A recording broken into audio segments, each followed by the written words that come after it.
Our next speaker is Leonardo Vilei, who is associated with the Universidad Complutense de Madrid. It looks like this panel is domineered by the Universidad Complutense. He studies mainly Italian modern and contemporary literature. It belongs to an interdepartmental research program focused on the representation of cities in arts and literature. He writes and translates poetry and collaborates with Italian media. Leonardo Vilei is going to speak on a literary idea of Europe, Joseph Brodsky, and the point of view of a Russian exile.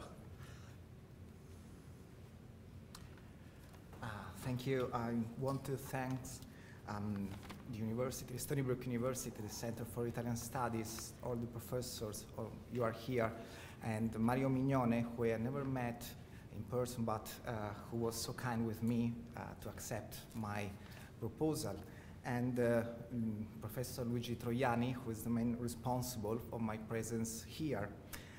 Normally I don't read in Spanish or Italian, I just talk, but now I need some notes.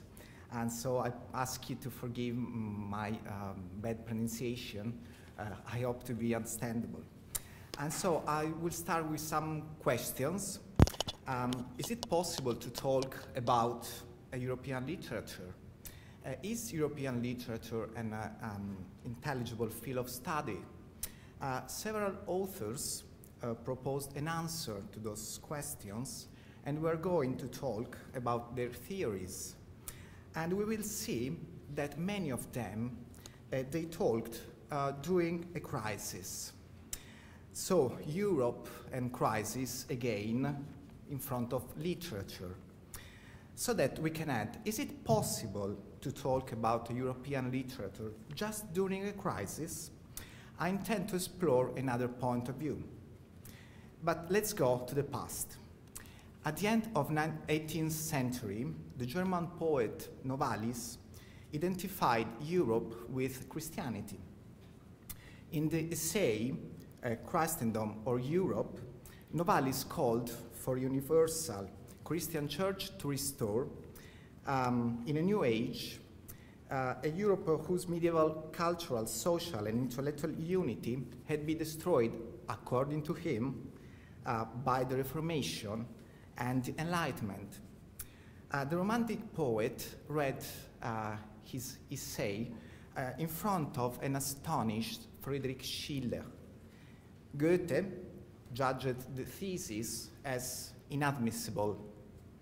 Novalis' idea was, of course, naive, and because, according to him, Europe corresponded ontologically to Christianity, and everything threatened this unity, even science, rise of nation, economic competition between nations, was a deadly menace to its survival.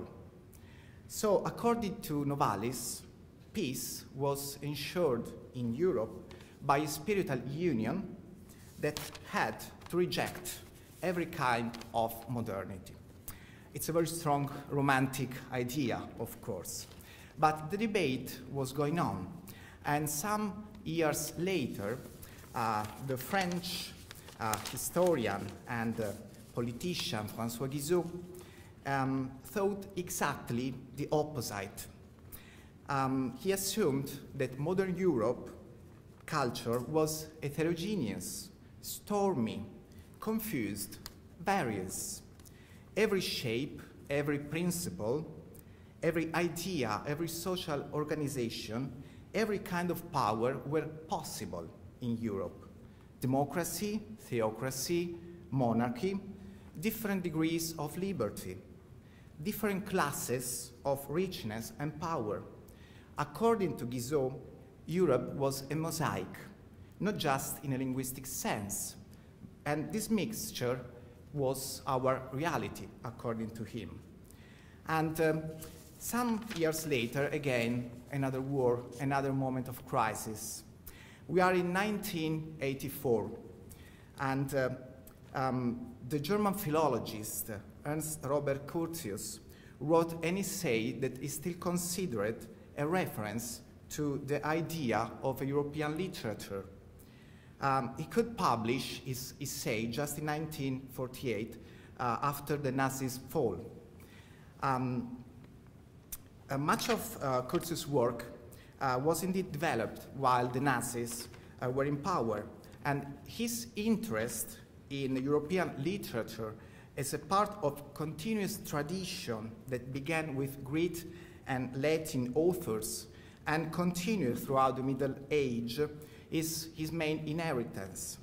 He did not acknowledge a break between those traditions, a division that would separate historical periods from each other and support a set of national literatures without connection to each other.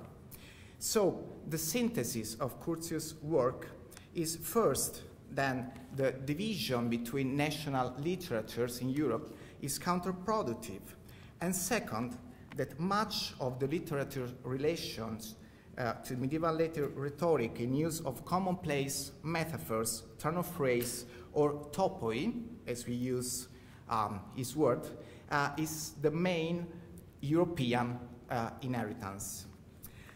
Curtius, it's important to remember, it was a frontier man. He was born in Alsace, the region constantly in the middle between France and Germany.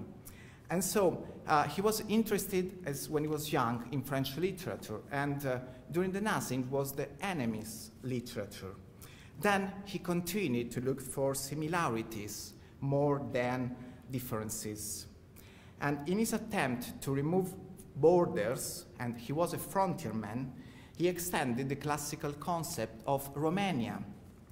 Romania, according to Curtius, is not just the post-Latin languages area. Romania was the whole European culture beyond its linguistic mosaic. So, in the same years, another writer, Stefan Zweig, that I think that all you know, was thinking about how to oppose this mosaic to the Second World War, and he had lived already the First World War, and he tried to unify several writers to oppose them to the tragedy, the second tragedy that Europe was going to live. Of course, you know that he committed suicide finally, and his last essay, The Word of Yesterday, sometimes we forget that it has a subtitle, Memories of a European. And so there are several writers and intellectuals and philosophers that thought about an European cultural system. And this is important because every part, of course, of Europe is in a relationship with the other parts. So just a moment, I'm a bit confused with my notes. And so, Europe is complexity, and what complexity does it mean exactly? In Latin, complexus was a tissue, and it's very important for me, this word, a tissue. And what does it happen if we apply this second model, complexity, not unity, to the European literature? So it happens that, according to Franco Moretti's words, we got a European literary system. And European literary system is an ecosystem in which every different part is the result of the adaptation with the other parts. So the European space is open, and literary tendencies move from an area to several ones, as it occurred with the chanson de geste, with the Baroque tragedy, with the bourgeois novel, and with modernism. So it's not so, a crisis is not just the only place where to talk about literary European literary system. Europe has not, in this sense, a main fixed center. Even when Paris was the center of everything across the 19th and 20th century, all the European artists and writers did Paris. Romanians, Greek, Spaniards, Italian, of course. And the East, the West were in a relationship, the South and the North. The South sent some myths to the North. The North dreamed with them and gave back to the South these myths. Venice is a common myth and was dreamt by Proust, by Thomas Mann. And so it is time to justify the poet who appears in the title of my conference. Probably you're wondering how long is the introduction, but you know, in literature, when we study literature, we always do a long introduction. And don't worry, the conclusion will be shorter, and I have a flight in some hours. And to introduce this poet, I need some things. I need a border, I need a window, I need a dream, I need a nightmare, and I need a blanket. And I need Venice, where this poet asked to be buried before to die.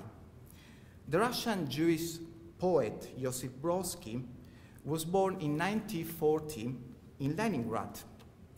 He ran off the Soviet authorities and was expelled, strongly advised to immigrate in 1972.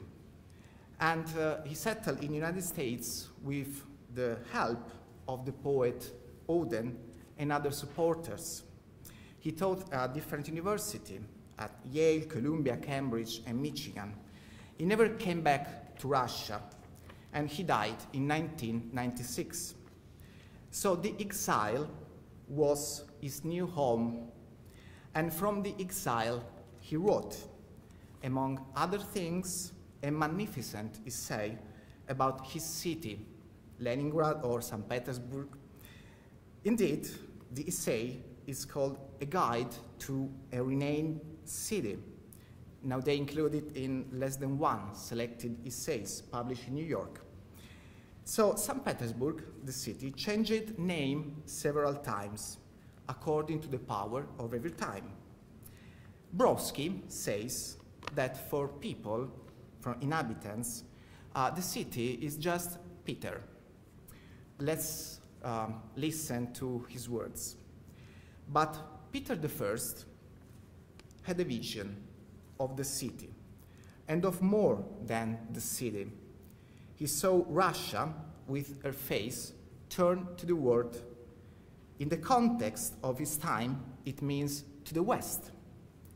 And the city was destined to become a window on Europe. Actually, Peter, the Tsar, wanted a gate, and he wanted it ajar. He didn't want to imitate Europe. He wanted Russia to be Europe.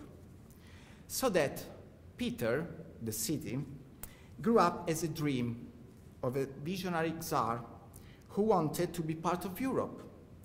French and Italian architects planned it. Thousands of anonymous workers, as usual, made it, often dying in the job. Some writers, in a very short time, fixed it in the European literary system and the literary system in general. Pushkin, Gogol, and Dostoevsky. A city grew up as a dream as Venice. A new Russian city, a new European city, with colonies of English, Dutch, Polish, and German merchants, French and Italian artists. Immediately, it became the scenario of the life and of the arts. However, when Brodsky was born, that gate was closed. And his rejection of United States, of Soviet Union, made him look forward to open again the window to Europe. illegally with the books that was still possible to find in the second-hand libraries of Peter the city.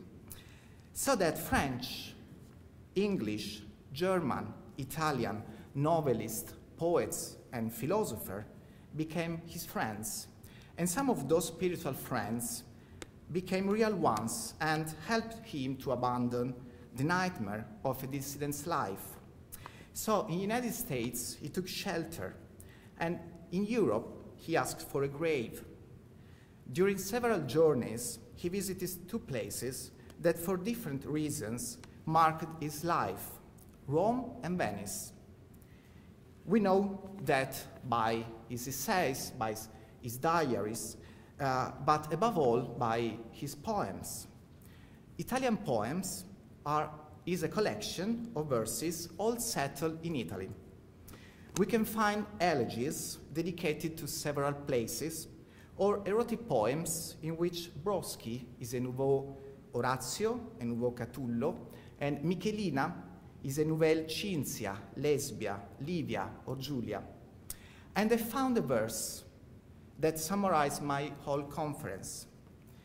Vite private, pensieri rotte, paure, una trapunta più informe dell'Europa.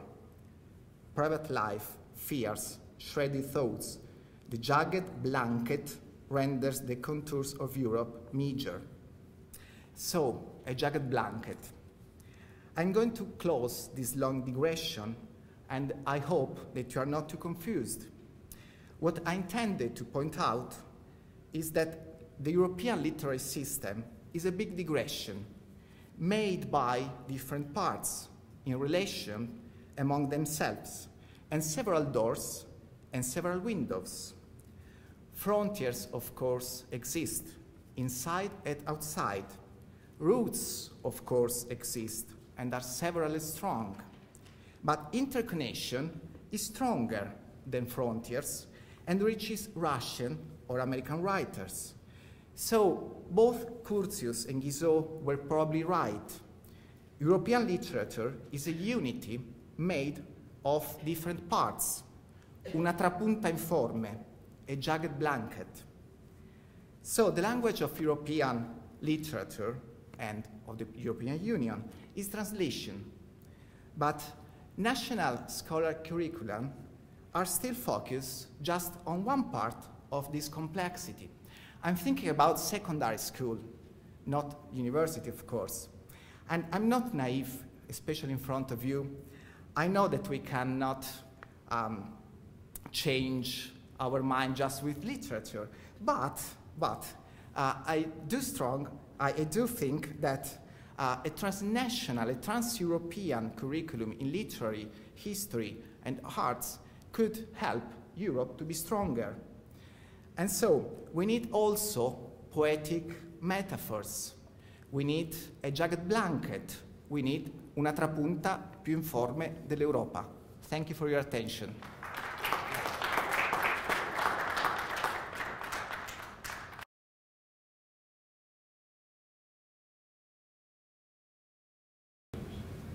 European literature, because I completely agree with you that European literature is based on a paradox. How we understand it is based on a temporal paradox. And so far, it was not a problem up to the 17th century if, say, the Divine Comedy rather than the Don Quixote, they were European poems. They were shared, and their influence, in fact, was reciprocal. The age of nationalisms, basically in the early 18th century, started in creating those differences based on language and on territoriality.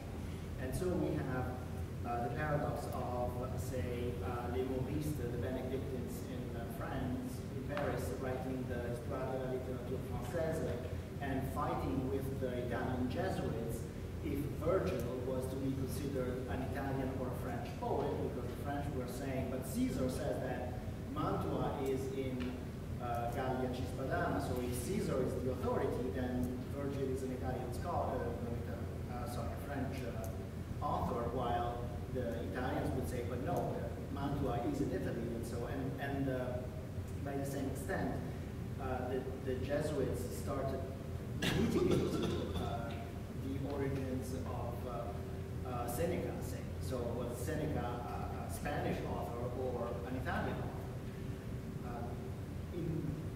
So what happens later, that for the creations of the nations, then the canon started dividing and creating new perspectives on single authors. In fact, Petrarch stopped being the great Latin author of the Africa and started being an Italian poet because of the Re Vulgata Fragmenta.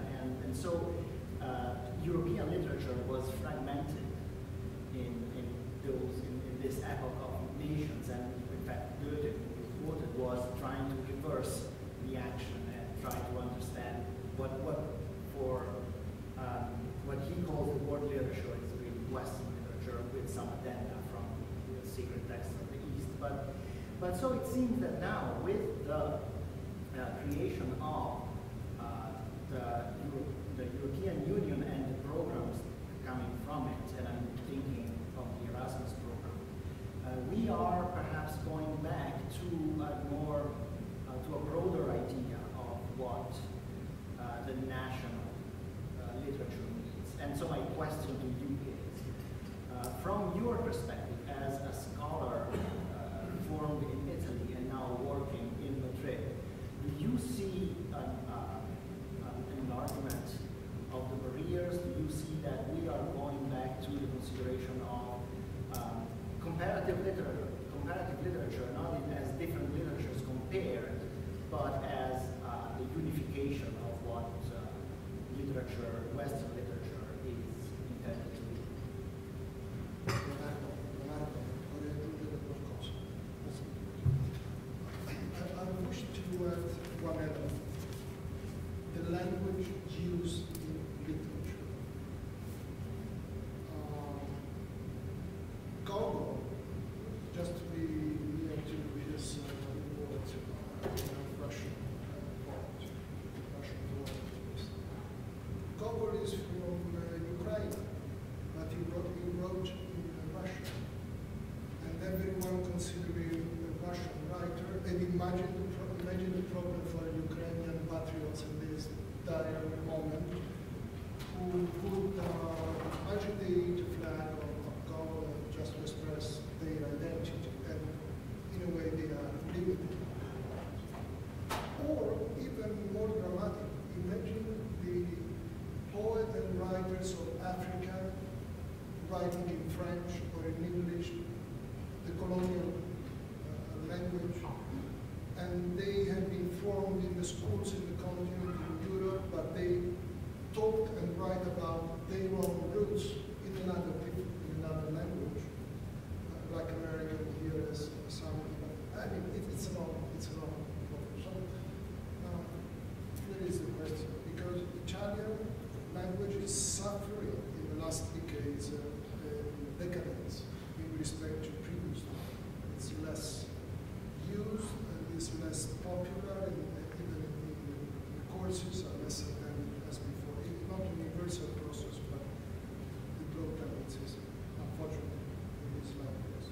So I would like to, my question to you is the languages and EU, and the prevalence of English, which is going to be a mess, because whether the Brits should confirm that they need Europe, what is not sure, but apparently this is the trial.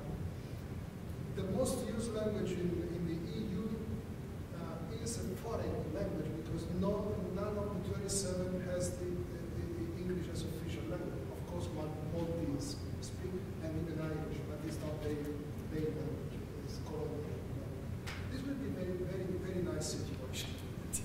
The official language, the first language of the Union, is a language which is not represented anymore.